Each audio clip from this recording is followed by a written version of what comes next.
से 100 रुपए का पुरस्कार 400 उठ के वापस कर दा। बहुत बहुत धन्यवाद, प्रणाम।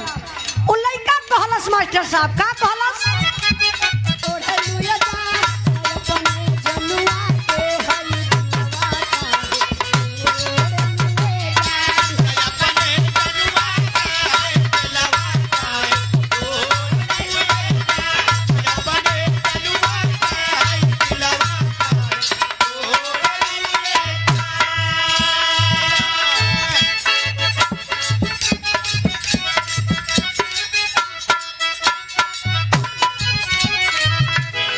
अच्छा जवन हम गावत बनी फरियाद है कि ना प्रधान जी, फरियाद था ना, शब्द क्लियर होता ना। हाँ पुछला पीछे ले जात हम ना।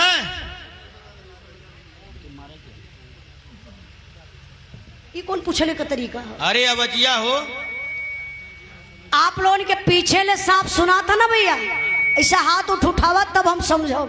अच्छा वेरी गुड, बहुत बहुत धन्यवाद। रामफल यादव कामापही के धरती से, अरे कहाँ रामापति लिखल है? कामापट्टी कामापट्टी कामापट्टी है। अच्छा अच्छा, देखी रामफल यादव कामापट्टी के धरती से बड़े भैया जी की तरफ से 505 रुपए का पुरस्कार। एक बार जोरदार ताली बजा के आप लोग भैया का स्वागत सम्मान करी। बहुत बहुत दिल से धन्यवाद, प्रणाम, आशीर्वाद कचा रही।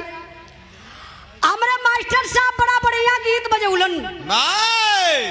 ये हमारे माई बहन लोगन के दिल का आवाज बा। कोनो मर्द अपने मेहरारू के रोज रोज बहकाई के काम कराई लेत बा। मेहरारू बड़ा परेशान बा, उसको ही रोज रोज खाली हमसे काम करवावलो। और एक गेहूं नहीं बा, अब इन तो गेहूँ अब इन धीरे धीरे पकत बा। ए भैया कर, ए भैया हेलो माई कोला भाई, थोड़ा सा कर गेन खोला, बैठत हो गेन गेन ऊपर वाले का गेन। हेलो गेन नहीं, गेन खुल जाई पता चल जाई। हेलो हेलो, ए देखिए सम्मान के बड़े भैया मदर डेयरी के संचालक प्रियांशु यादव।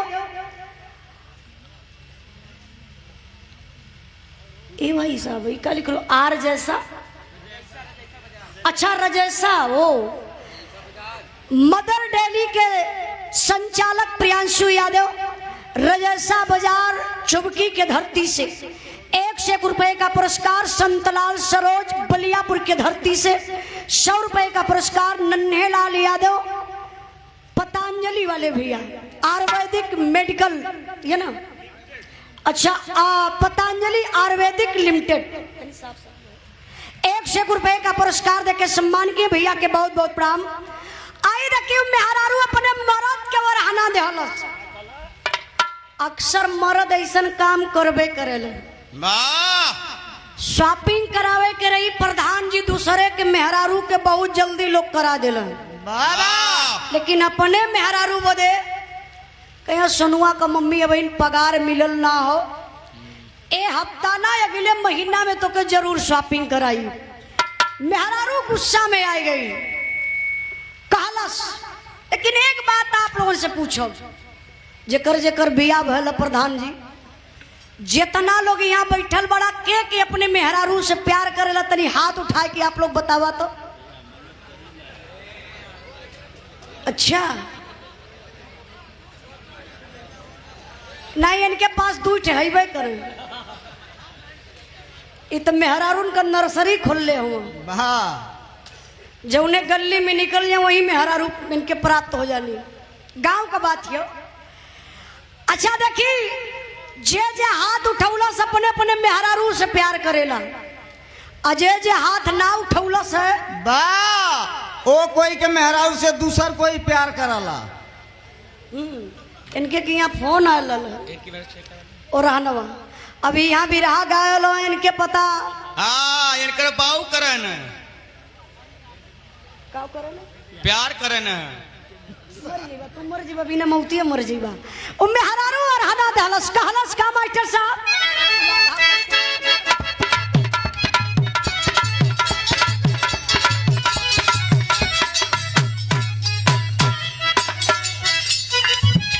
ये कहलस मेहरा रुका, अरे झुमका झूलनिया जबल नहीं ले,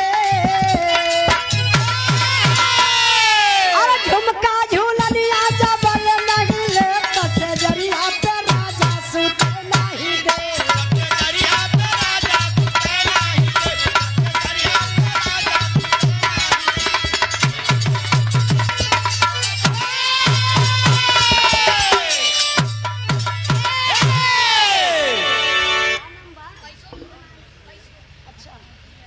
हम तो कहीं ले जीवा वापस।